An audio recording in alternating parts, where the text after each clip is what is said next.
Assim diz a palavra do Senhor. Jeremias, capítulo 4, versículo de número 1 até o versículo de número 4. O Senhor Deus diz: povo de Israel, se você vai voltar, volte para mim. Eu odeio os ídolos, acabe com eles e seja fiel a mim. Então sim, você estará sendo verdadeiro, correto e honesto quando jurar pelo meu nome. Todas as nações pedirão que eu as abençoe e elas me louvarão. Deus diz aos homens da tribo de Judá e da tribo de Jerusalém: passem o arado na terra que não foi preparada para plantar. Não semeiem as sementes no meio dos espinhos. Povo de Judá e moradores de Jerusalém, sejam fiéis à aliança que fizeram comigo, o Senhor, e se dediquem a mim de todo o coração, senão a minha ira queimará como fogo. E por causa das maldades que vocês têm feito, o meu furor será como fogo, e ninguém poderá apagá-lo. Grande Deus e amado Pai, eu te agradeço, Senhor, pela tua palavra essa noite. Que o Senhor fale conosco, abra o nosso entendimento para compreender a tua palavra. Nesses minutos, a tua palavra se seguirão, Senhor. Amém, Jesus. A Bíblia, a palavra de Deus em Jeremias capítulo de número 4, a tradução que eu estou lendo é na linguagem de hoje, você deve ter percebido que está um pouco diferente da sua tradução. É um texto que na minha Bíblia tem o título A Volta a Deus. Esse texto é um texto em que o próprio Deus está falando ao povo. Existem textos que é o escritor que está falando para quem está lendo, mas existem textos da Bíblia que é o próprio Deus que fala. Quando a Bíblia diz, por exemplo, assim diz o Senhor, é Deus que está falando. Nesse texto que eu abri a Bíblia, está escrito o seguinte: o Senhor Deus diz. Povo de Israel, se você vai voltar, volte para mim. Deus está dizendo para as pessoas: voltem para mim. E ele diz: eu odeio os ídolos, acabe com eles e seja fiel a mim. Então nós aprendemos aqui, em primeiro lugar, a palavra dessa noite, que nós não podemos ter o nosso coração em outro local que não seja Deus. A Bíblia não diz que você não deve amar a sua família, não deve amar as coisas que você conquistou. Ame tudo que Deus te deu. Agradeça todo dia a tudo que Deus te dá. Não é pecado nenhum isso você amar o que Deus dá. Se Deus te deu um carro, ame o carro que Deus te deu. Se Deus te deu uma casa, ame a casa que Deus te deu. Se Deus te deu uma esposa, ame a esposa que Deus te deu. Se Deus te deu um marido, ame o marido que Deus te deu. Se Deus te deu uma simples bandejinha, sei lá, uma coisa pequena, ame até o que de pequeno Deus te deu, ame tudo que Deus te deu. Mas Deus quer que nós possamos sempre estar em primeiro lugar, colocando Ele em nossa vida, acima da família, acima das pessoas, acima de todos os bens. Porque o povo nessa época estava dividindo o coração deles entre Deus e os ídolos. Ao mesmo tempo que falavam que amavam a Deus, muitos amavam os ídolos. E Deus não pode ter comunhão com pessoas que colocam Deus em segundo plano. E no versículo 2 ele diz: então sim, você está sendo verdadeiro, correto e honesto. Quando jurar pelo meu nome, todas as nações pedirão que eu abençoe e elas me louvarão. A expressão jurar pelo meu nome não é você fazer juramento.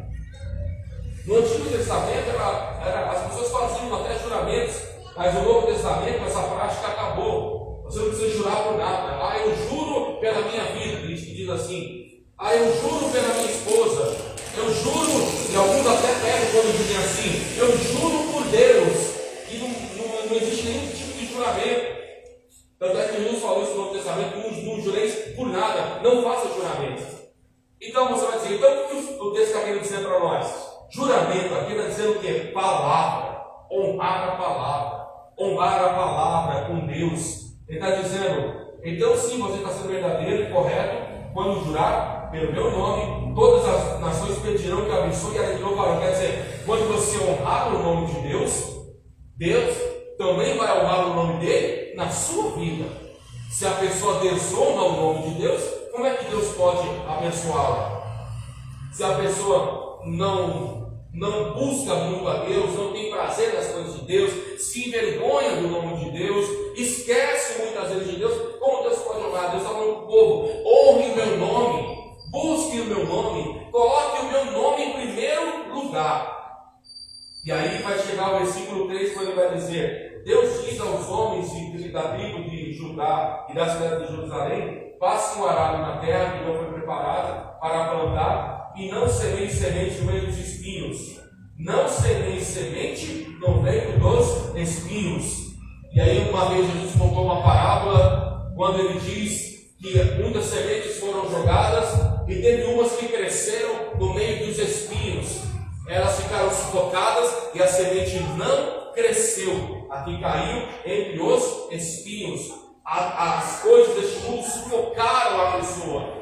Nós temos tempo para sair, nós temos tempos para ir para o shopping, que não tem nada de errado nisso, eu também gosto. Nós temos tempo para tanta coisa nessa vida, mas muitas vezes nós não colocamos mais tempo para buscar a Deus como deveríamos buscar. É que aqui está dizendo na palavra. E no final do texto que nós lemos, no versículo 1, nesse pequeno 2 e 3, chega no versículo 4. No versículo 4 ele diz: povo de Judá e moradores de Jerusalém, sejam fiéis à aliança que fizeram comigo. Nós temos uma aliança com Deus. Essa aliança Jesus fez com a sua igreja. Quando você entregou sua vida ao Senhor, quando você dedicou sua vida a Deus, você fez uma aliança com Deus. O que é aliança? É um compromisso. No relacionamento, uma aliança simboliza um compromisso. A pessoa que usa uma aliança, ela diz: eu tenho compromisso com tal pessoa, estou compromissado com aquela pessoa, a minha vida pertence àquela pessoa, eu só amo aquela pessoa, eu não tenho olhos para outra pessoa, senão a pessoa que está na aliança. Então Deus diz para o povo de Israel: vocês têm uma aliança comigo. O que Deus queria então do seu povo? Deus queria que o seu povo valorizasse mais ao Senhor, valorizasse mais o compromisso com Deus, mais o compromisso que Ele tinha com o povo, porque Deus tem um compromisso de nos abençoar, não porque nós merecemos, nós não merecemos nada, mas simplesmente porque Ele nos ama. Então, o que Ele quer de nós? Se Ele nos ama, que nós venhamos também retribuir o nosso amor a Ele. E Ele diz: o Senhor. Aí depois que ele fala da aliança, ele diz: o Senhor, e se dediquem a mim de todo o coração. Se dediquem a mim de todo o coração. E no final do versículo, ele diz: senão a minha ira se queimará com fogo. E por causa das maldades que vocês têm feito, o meu furor será como fogo, que ninguém poderá apagá-lo. Qual é o fogo que ninguém pode apagar? É o fogo do inferno. É o fogo da perdição eterna. É o fogo quando a pessoa perde a sua salvação. Quando ela perde a chance de entrar no céu um dia. O compromisso e a aliança que nós estamos tendo com Deus nos dias de hoje, durante toda a nossa vida, até o fim da nossa vida, é para que um dia nós possamos chegar lá no céu, na chamada que Deus tem para nós. Deus tem um lugar preparado para nós. Me alegro muito quando eu pego a Bíblia para ler, para estudá-la, ou quando eu estou ouvindo uma pregação que alguém está falando sobre o céu, porque eu fico imaginando como é aquele lugar maravilhoso para onde nós vamos um dia, para onde nós vamos estar um dia. E nós temos que entender que a nossa vida, o nosso compromisso com Deus hoje é para valorizar aquele lugar amanhã. Se você prestar atenção na leitura que eu fiz, o texto fala que quem não valorizar essa aliança perderá a chance de entrar um dia no céu. E com o passar dos anos, e com o passar do tempo, muitas pessoas estão esfriando na fé, estão se afastando do caminho do Senhor, estão se afastando do caminho de Deus.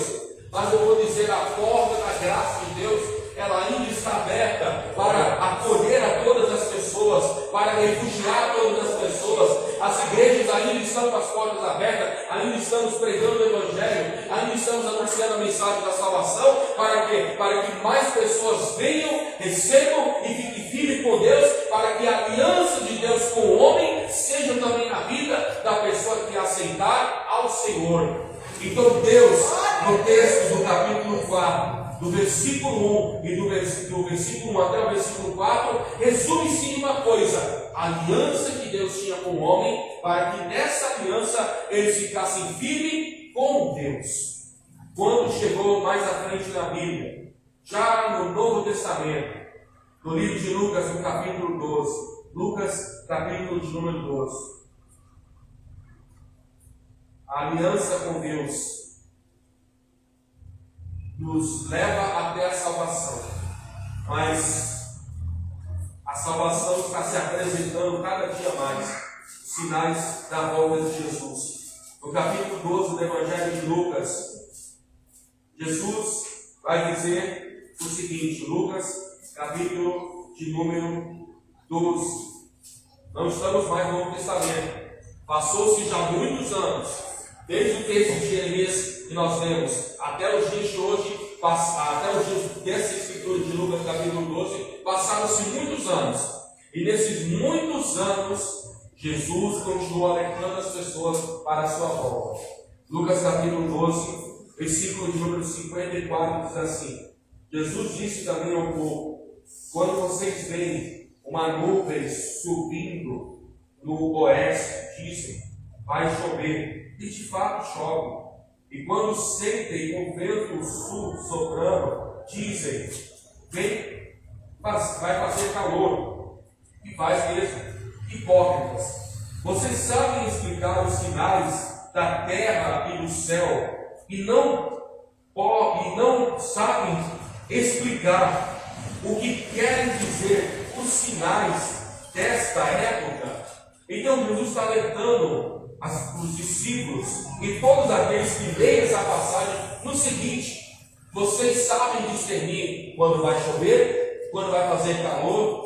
Hoje mesmo o dia estava muito lindo. Se você olhou para o céu hoje, você viu como o dia estava lindo. E quando você vê assim um dia bem, um céu bem com aquele azul, né? Aquele azul maravilhoso, você sabe que o dia está lindo e não vai aparecer uma gota de chuva, porque você identifica o dia de calor. Quando o dia está mais fechado, o dia está com as nuvens mais fechadas, você sabe que vai fazer frio ou que talvez vai chover, se as nuvens ficarem escuras. Então ele nos fala: vocês sabem discernir os tempos, mas não sabem discernir quando será a minha volta. Deus quer que o seu povo esteja firme em aliança com Ele, para se preparar para a volta dele. O objetivo da minha mensagem hoje aqui é pregar o que? Estejamos nós preparados, porque a porta da graça ela vai se fechar em breve.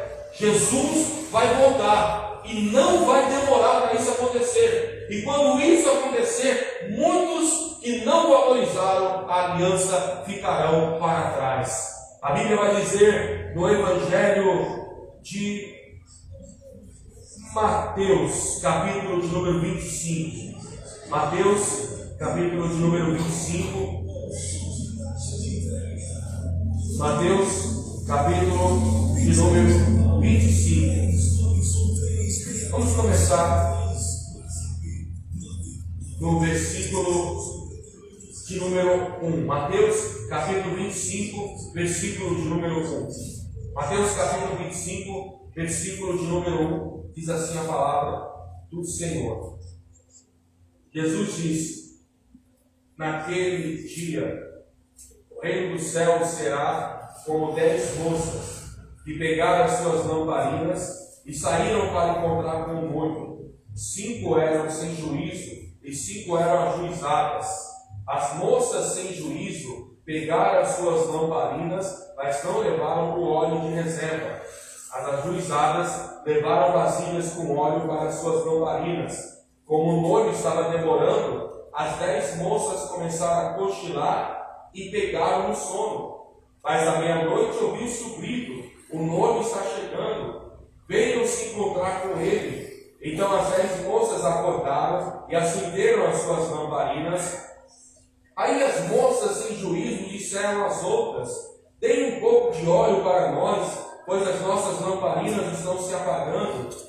De jeito nenhum, responderam as moças ajuizadas. O óleo que nós temos não dá para nós e para vocês. Se vocês querem óleo, vão comprar. Então as moças sem juízo saíram para comprar o óleo. Enquanto estavam fora, o noivo chegou. 5 moças que estavam com as lamparinas prontas entraram com ele para a festa de casamento e a porta foi trancada. O texto fala que essas moças representam a igreja. A igreja que estava preparada, que estava em dia com compromisso, com aliança com Deus, e a igreja que não estava preparada para a volta de Jesus. Nós estamos no ano de 2025, ano que vem vai chegar 2026. Muitos estão preocupados com a próxima eleição para presidente, muitos estão preocupados com a Copa do Mundo que vai vir, e não tem problema nenhum você gostar tanto de eleição como Copa do Mundo. Eu também gosto, eu também assisto, eu também torço, não tem problema nenhum nisso. O problema, irmãos, é quando você coloca o foco e tira o foco de Jesus, apenas esperando as coisas dessa terra. Essas moças não se preocuparam com a chegada do noivo. O noivo avisou que chegaria. Ele avisou: eu vou chegar, eu vou voltar. O que elas fizeram? Elas dormiram, elas não se prepararam, elas não quiseram se preparar. Muitos não querem compromisso com Deus, não querem se preparar para a volta de Jesus, vivem a sua vida de qualquer jeito, vivem a sua vida como disse o ditado, empurrando da barriga, de qualquer jeito. Mas o noivo ele vai chegar. O texto de Jeremias, Deus alertava lá no Antigo Testamento: voltem para mim, renovem a aliança, estejam na minha presença. E aqui Jesus está alertando: a porta vai se fechar. Quando a porta fechou, elas queriam a chance de poder entrar no reino e não puderam entrar. Quando aconteceu o arrebatamento da igreja, muitos vão procurar a igreja, muitos vão querer saber dos cultos, muitos vão procurar os pastores. Quantas pessoas que nós evangelizamos e nós falamos de Jesus: vamos para a igreja, quando puder eu vou. Aí você chama a pessoa na porta da casa: e aí, vamos para a igreja hoje? Vamos para a igreja hoje? Eu até encontrei uma pessoa no caminho da igreja, que eu já evangelizei algumas vezes, e falei, aí essa pessoa falou: não, depois eu apareço lá. Tipo assim, qualquer hora eu apareço lá. E a gente sabe que não vai aparecer nunca. Por quê? Porque muitos não querem compromisso com Deus e com a palavra de Deus. Mas são essas mesmas pessoas que um dia vão se lamentar. E o pior lamento, irmãos, será para as pessoas que já estiveram na igreja, que já estiveram na casa de Deus e não quiseram firmar a sua vida com Deus, não valorizaram essa aliança. Eu já contei aqui uma vez, e até lá no meu canal do YouTube tem esse vídeo completo. Se você quiser, só você entrar lá e procurar lá no vídeo. Eu contei um sonho que eu tive com a volta de Jesus. Eu tive um sonho, irmãos, uma vez, que nesse sonho, tipo assim, eu não estava presente, eu só estava vendo o que estava acontecendo no mundo. Sabe quando você sonha que você está vendo um lugar, mas você não está vendo? Você está vendo, mas você não está lá, você só está assistindo. E no sonho eu estava assistindo o quê? Que o arrebatamento havia acontecido. Jesus tinha voltado. E havia um pastor nesse sonho que ele estava preocupado porque ele tinha ficado e ele corria para a igreja, e quando ele chegava na igreja, que ele abriu a porta da igreja que estava fechada, a igreja dele estava vazia. Por quê? Porque as pessoas tinham sido arrebatadas. Nesse mesmo sonho, um outro pastor, ele correu para a igreja, quando chegou lá, ele abriu a porta, muitos estavam lá porque não tinham subido no arrebatamento. E nesse sonho, eu estava vendo um culto ao ar livre. E esse culto ao ar livre se fazia num lugar bem simples, bem humilde, que era ainda chão de terra. E neste culto, os irmãos faziam com alegria o culto ao ar livre, só que eles, cada um pensava consigo mesmo. Esse é um dos últimos cultos que estamos fazendo. Porque eles conheciam a palavra, e no sonho eles diziam assim: porque daqui a pouco o anticristo vai aparecer. E quando ele aparecer, não vai permitir mais ter culto, não vai permitir mais buscar a Deus, e a perseguição ela vai começar contra nós que ficamos. Eu vejo esse sonho como se fosse uma visão real do que vai acontecer no futuro. Muitos não estão preocupados no seu compromisso com Deus e ficarão, porque nunca se prepararam, nunca quiseram ter um relacionamento sério com Deus, um compromisso com a palavra do Senhor. A Bíblia Sagrada, a palavra de Deus, diz no versículo 11 de Mateus 25 ainda: Mais tarde as outras chegaram e começaram a gritar: Senhor, Senhor, deixa-nos entrar. E o noivo respondeu: eu afirmo a vocês que isto é verdade. Eu não sei quem são vocês. Jesus terminou dizendo: portanto, fiquem vigiando, porque não sabem qual será o dia e qual será a hora. Não sabemos qual será o dia, não sabemos qual será a hora. No capítulo 24, no mesmo texto de Mateus, nós lemos o 25, mas no capítulo 24, no versículo 36, Jesus falou o seguinte, Mateus 24, 36. Jesus continuou dizendo: mas ninguém sabe o dia nem a hora em que tudo isso vai acontecer, nem os anjos do céu, nem o Filho, mas somente o Pai. Quando ele fala nem o Filho, Jesus falava naquela época ele como homem, mostrando que o ser humano não tem conhecimento da palavra. Jesus como Deus, ele sabe o dia que ele vai voltar. É claro que ele sabe, ele é Deus. Deus sabe o dia da sua própria volta. Ele quis dizer o quê? Nenhum ser humano tem conhecimento da volta de Jesus. Versículo 37. A vinda do Filho do Homem, a vinda do Filho do Homem será como aquilo que aconteceu no tempo de Noé. Pois antes do dilúvio, o povo comia, bebia, e os homens e as mulheres se casavam, até o dia que Noé entrou na arca. Porém, não sabiam o que estava acontecendo, até que veio o dilúvio e os levou a todos. Assim também será a vinda do Filho do Homem. Não sabiam o que estava acontecendo. O mundo não conhece a verdade que foi revelada para nós na palavra. Se Deus revelou a sua verdade para nós, temos que ficar firmes até o fim desse compromisso com Deus. E o texto fala no versículo 48: naquele dia, 2 homens estarão trabalhando na fazenda, um será levado e o outro será deixado. 2 mulheres estarão moendo no moinho de trigo, uma será levada e a outra será deixada. Fiquem vigiando, pois vocês não sabem que dia vai chegar o seu Senhor. Lembre-se disso. Se o dono da casa soubesse quando ia chegar o ladrão, ficaria vigiando e não deixaria que a sua casa fosse arrombada. Por isso vocês também fiquem vigiando, pois o Filho do Homem chegará na hora em que vocês não estiverem esperando. Jesus vai voltar um dia em que ninguém estiver esperando, que ninguém estiver preocupado com isso. Poderá ser a qualquer momento.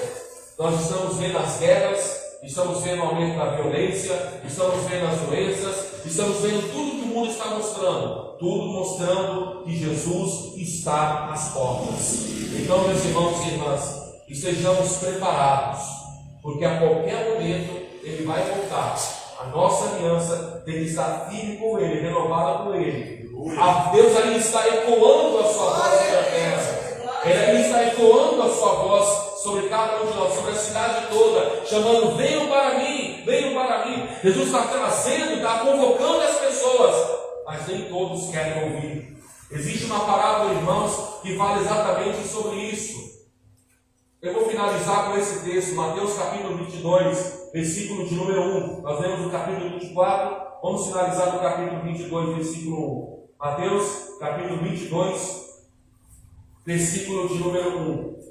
A parábola das bodas. Na minha Bíblia está a festa de casamento. 22, versículo 1.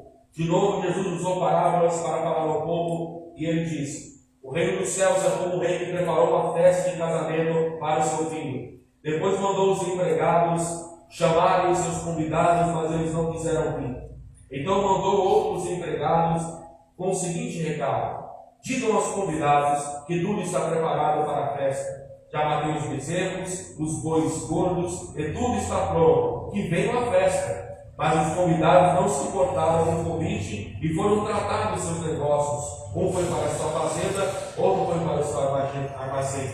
Outros agarraram os empregados, bateram neles e mataram. O rei ficou com tanta raiva que mandou matar aqueles assassinos e queimar a cidade deles. Depois chamou os seus empregados e disse: a minha festa de casamento está pronta, mas os convidados não a mereciam.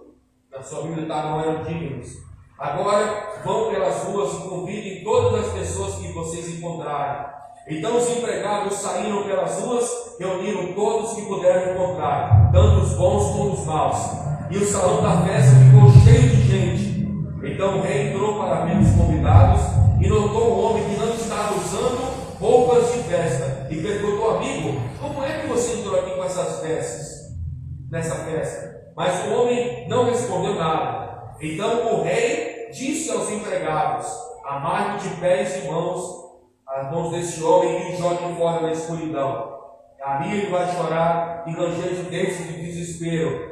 E Jesus terminou dizendo: porque muitos são convidados, mas poucos os escolhidos. Você observou que o final do texto que eu acabei de ler é parecido com o texto que nós iniciamos na palavra? Se você não prestou atenção, eu vou reler novamente. Não precisa abrir não, mas eu leio. Veja o final que eu iniciei lendo, Jeremias capítulo 4. Veja novamente o versículo de número 4, Jeremias 4:4. Porque o povo de Judá e moradores de Jerusalém se dediquem a mim de todo o coração, senão a minha ira se queimará como fogo, e por causa das maldades que você tem feito, o meu furor será como fogo e ninguém poderá apagá-lo. O final do texto que nós lemos: amarre de pés e mãos deste homem e o joguem fora da escuridão, ele vai chorar ranger de dentes, desespero. Ou seja, tanto Jeremias como Mateus, que nós lemos 22, ambos falam da salvação, falam do inferno, falam da vida eterna. A pergunta que eu quero deixar aos irmãos é o seguinte: como está o seu compromisso com Deus em relação à volta de Jesus, em relação ao arrebatamento da igreja? Será que você está esperando Ele hoje? Ou será que você não está esperando Ele hoje? O texto fala nesse Mateus 22 que o homem tentou entrar na festa sem ser convidado. O que aconteceu? Ele foi expulso. Por quê? Porque para entrar no céu, para servir a Deus, não é de qualquer maneira, não é de qualquer jeito. Tem que dedicar a vida toda ao Senhor. Pense nisso. Jesus, ele vai voltar. E nós temos que estar preparados hoje, temos que estar preparados amanhã, temos que estar preparados depois de amanhã também. Não podemos nunca deixar de estarmos preparados. Sempre preparados. 24 horas preparado. Não é para você viver uma vida sem atenção a Deus. Não. Esteja preparado. Mas não é uma preparação com medo. Eu estou com medo. Não, não é medo, é prazer. Porque quem espera a volta de Jesus, espera com prazer, espera com alegria no coração, sabendo que Jesus vai voltar para me levar. Eu vou para o céu. Irmãos, eu não sei se eu sou muito espiritual, se eu sou muito crentão, mas sei lá, vocês me julguem como vocês quiserem. Mas eu me alegro tanto quando eu paro para ler Apocalipse, no capítulo 22, e eu leio as últimas páginas, no qual fala da nova cidade, no qual fala do céu, no qual fala daquele rio da vida, no qual fala da saúde para as nações. Irmãos, eu fico tão feliz quando eu leio aqueles textos do final do livro de Apocalipse, porque eu sei que o final de Apocalipse mostra o lugar para onde os salvos vão. Os salvos, eles irão para o céu, eles estarão com Jesus na eternidade, mas os perdidos, primeiro, sofrerão aqui na grande tribulação, que não subirão no arrebatamento. E o pior de tudo, além da grande tribulação, é o inferno. E depois do inferno, a Bíblia chama aquele lugar de sofrimento eterno de lago de fogo e enxofre. Não, meus irmãos, estejamos preparados. Se Jesus voltar hoje, se a trombeta de Deus voltar hoje, esteja preparado. Amanhã prepare-se. As tentações querem nos tirar da presença de Deus. O diabo usa coisas para nos enfraquecer na fé, para nos desanimar, para nós ficarmos com raiva, para nós perdermos a nossa paz, porque o objetivo do diabo é tirar você do foco do céu. Não, meus irmãos, não vamos perder o foco do céu, porque Jesus quer que você esteja firme com Ele até o fim. Não importa as tentações, não importa as lutas, fica firme no teu chamado por Deus. Amém? Aplauda bem forte a palavra do Senhor com alegria ao nosso Deus. Aleluia. Glória a Deus. Essa é a palavra que eu queria pregar hoje. Sobre o céu e sobre a salvação. Amém?